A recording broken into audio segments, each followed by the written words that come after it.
E hoje a Petrobras finalizou a venda da refinaria Landulfo Alves, em São Francisco do Conde, aqui na Bahia, para o grupo Mubadala Capital.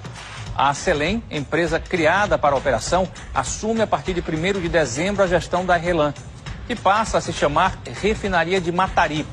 Você vendeu a Landulfo Alves por metade do preço para um fundo obscuro dos Emirados Árabes. Se vendeu pela metade do preço, alguém ganhou e o povo brasileiro perdeu.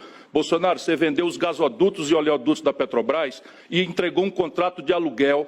E essa é a roubalheira mais escandalosa que eu já vi. Ciro Gomes avisou que tinha alguma coisa de errado. O fundo árabe, que comprou a refinaria Landulfo Alves na Bahia pela metade do preço que valia, pertence justamente ao governo da Arábia Saudita, que deu as joias milionárias de presente para a ex-primeira-dama, Michele Bolsonaro. A tentativa de entrar com o presente milionário, sem declarar, levanta uma grande suspeita de lavagem de dinheiro, e a data que aconteceu a venda é bem próxima do presente recebido, como vocês verão mais adiante. E o Ministério da Justiça e Segurança Pública vai acionar a Polícia Federal para investigar a tentativa do governo Bolsonaro de trazer ilegalmente ao Brasil joias avaliadas em 16 milhões de reais. O caso foi revelado pelo jornal O Estado de São Paulo. Um colar, um anel, um relógio e um par de brincos de diamantes foram apreendidos pela Receita Federal em outubro de 2021, no aeroporto de Guarulhos, em São Paulo. As joias estariam na mochila de um assessor do então ministro de Minas e Energia, Bento Albuquerque. Eles retornavam de uma viagem oficial ao Oriente Médio. A assessoria do ex-ministro informou que as joias eram presentes institucionais da Arábia Saudita e que, por isso, o Ministério adotaria as medidas cabíveis para o correto encaminhamento do acervo recebido. A Receita Federal informou por meio de nota que não houve tentativa de regularização dos itens. E também não houve um pedido fundamentado para incorporar as joias ao patrimônio público. Segundo informou a CNN hoje, 6 de março, a Michele Bolsonaro agora está desesperada e tentando um jeito de mostrar que ela não sabia das joias, ou seja, já está vendo onde as investigações vão chegar. Porém, agora é tarde. A gente vai falar da ex-primeira-dama Michele Bolsonaro. A informação que eu trago para vocês agora é a seguinte: a ex-primeira-dama Michele Bolsonaro acionou um advogado no final de semana. Ela está discutindo requerer formalmente a devolução das joias à Arábia Saudita. Michele entende que essa seria uma forma de deixar claro que ela nada tem a ver com o episódio, que, segundo ela alega, ela só soube da existência das joias após a publicação de reportagem, desse furo de reportagem que revelou esse caso escandaloso pelo jornal O Estado de São Paulo. A ex-primeira-dama vem, inclusive, consultando aliados a respeito de como esse gesto poderia ser interpretado, né? Michele Bolsonaro também consultou advogado para entender exatamente que tipo de correlação poderia ser feita entre as joias e ela, sendo que, como ela alega, ela diz que não sabia da existência das joias até a informação ser publicada pelo Estadão. O marido dela, sim, Jair Bolsonaro, admite ter ficado sabendo das joias em dezembro, quando ele aciona o gabinete dele para tentar reaver essas joias. Como vocês viram, Bolsonaro não tentou regularizar a situação das joias. Na verdade, o então ministro das Minas e Energia, Bento Albuquerque, mandou seu assessor entrar no Brasil com um presente milionário sem declarar. A refinaria Landulfo Alves foi vendida no dia 30 de novembro de 2021. Portanto, um mês aproximadamente depois da tentativa de entrada ilegal das joias no Brasil. O Estadão afirma que nos últimos 2 meses do ano houve 4 tentativas frustradas de Bolsonaro de reaver as pedras preciosas, envolvendo 3 ministérios: Economia, Minas e Energia e Relações Exteriores e Militares. A última teria ocorrido quando faltavam apenas 3 dias para Bolsonaro deixar o mandato, em 29 de dezembro.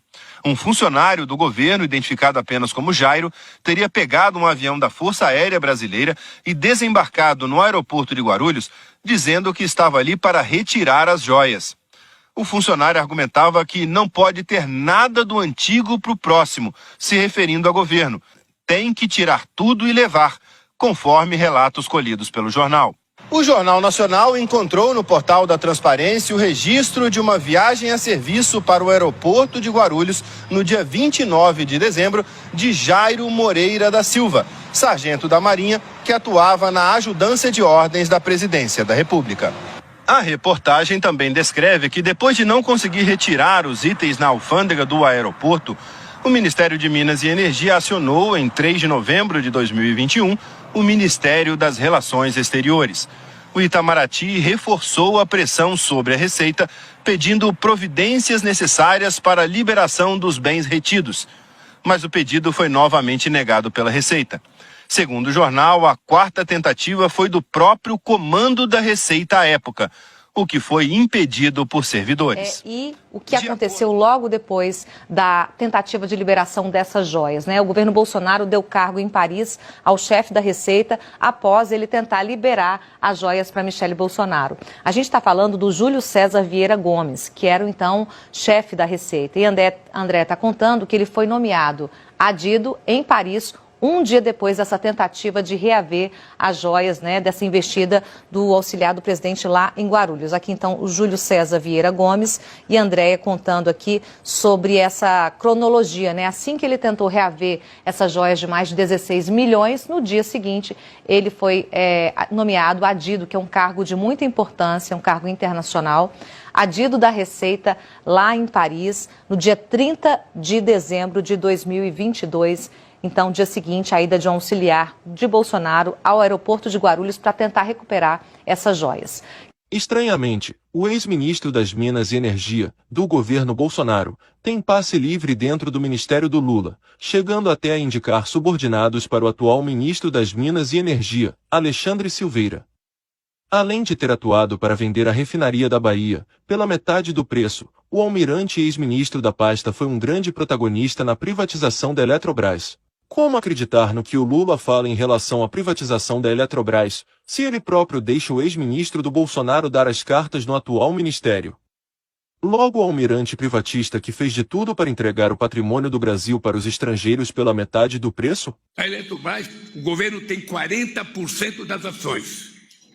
E o governo só pode participar na direção como se tivesse 10%. Se amanhã o governo tiver interesse de comprar as ações para o governo valem 3 vezes mais do que o valor normal para outro candidato. Ou seja, foi feito quase que uma bandidagem para que o governo não volte a adquirir maioria na Eletrobras. Mas, inclusive, possivelmente, o advogado-geral da União vai entrar na justiça para que a gente possa rever esse contrato leonino contra o governo. Porque é contra o governo. Tanto na participação acionária, nós queremos ter mais gente na direção e mais gente no conselho, quanto esse negócio de que você não pode comprar porque você vai pagar 3 vezes mais caro. Isso é uma coisa irracional, maquiavélica. Quai, seu app de vídeos curtos.